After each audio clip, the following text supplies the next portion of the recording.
Welcome back to Bespoke Addict. This is the pair of suede George Cleverly I shampooed on camera yesterday.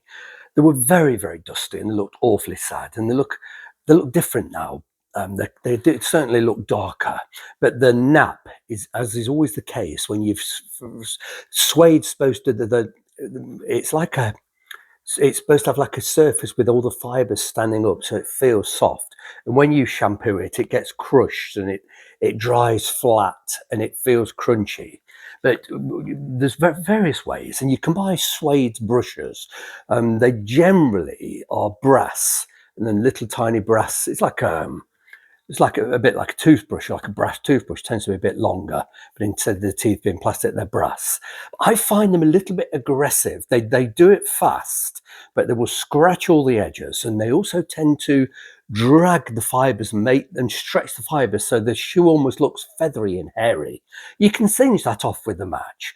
And the other thing is on lighter colours, it wouldn't be the problem on this because the skin's darker, but on lighter colours like the buckskin spectators or correspondence I did a couple of weeks ago, on a pale colour, if you use a brass brush, the oxidation on the brass tips, you rub it in and it transfers the dark brown or black oxidation onto the skin that you've just washed and shampooed.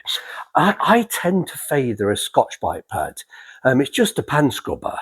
And let's just give it a rub, and you'll see the skin sort of changing colour, and it will get slightly furry looking. Let's say, it's now it's very soft, so you can see my fingerprint in there because I've flattened the nap.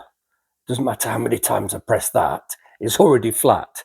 So yeah, when you can achieve fingerprints, you know that's it really is. But they are a little bit hairy, and I'll spend about 10 minutes and I'll go through and just brush up the nap everywhere. That's all hard, flat and dark and crispy looking, but I'm not scrubbing hard, just enough to loosen the surface. And then when I press it, yeah, you've got a fingerprint there. And I can sort of brush the fibers different ways. You can see it's kind of pale there now.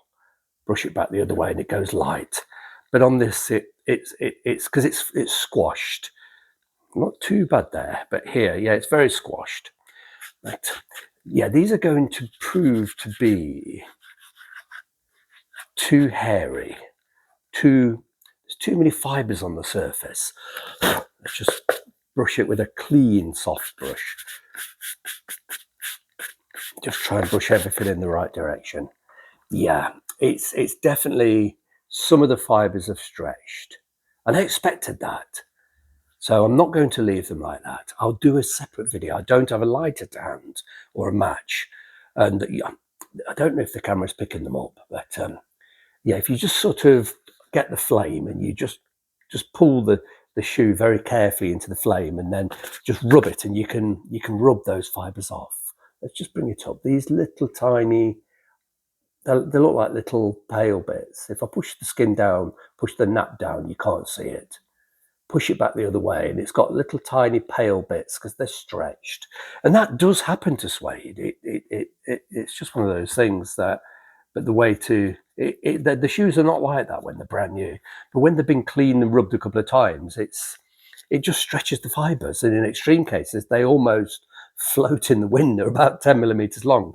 But there's really nothing more to, where's my pad? I'm sitting on it. There's nothing more to treating suede than what you saw if you watched the video yesterday. It took me a couple of minutes to spray on the aerosol, rub them quite vigorously with a clean brush. I could have done that with a toothbrush, wait for it to dry, and then brush up the nap. I could brush up the nap with a stiff toothbrush. It's just a bit harder work. It's not quite as hard, not quite as abrasive, less likely to stretch the fibers. So a stiff toothbrush, the type of toothbrush that you wouldn't want that on your gums. It's too, to ruin your gums. It's too hard. Probably fine for cleaning dentures, but and fine for cleaning suede. I tend to favour the Scotch pad, and but yeah, there's really nothing more to cleaning suede and reviving the nap than I'm doing here. That's a bit flat. I must have been driving in those and pressing the accelerator, and that bit rubbing in the carpet. It's a little bit, it's a bit squashed. There doesn't seem to be much fibre there. So this bit will take a bit more rubbing. That's it.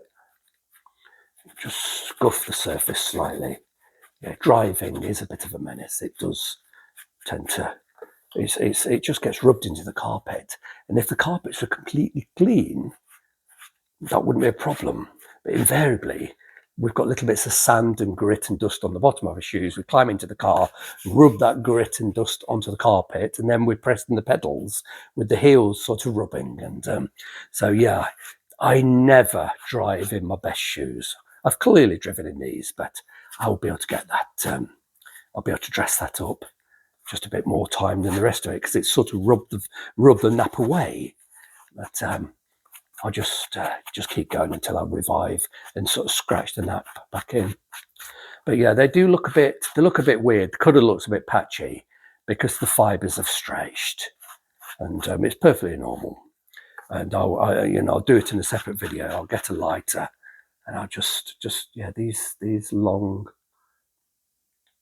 Give the camera a chance. We can clearly see these long bits that, from a distance, the colour looks weird. It looks, it just looks bizarre. They don't look right, but we'll be able to get that perfectly right. Just a very, very careful singeing. It's an easy job, and I'll definitely demonstrate that.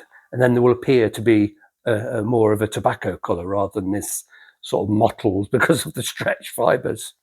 Anyway, let's stop this one, and I'll bring these back to camera with a light and show you how to deal with the stretch fibres.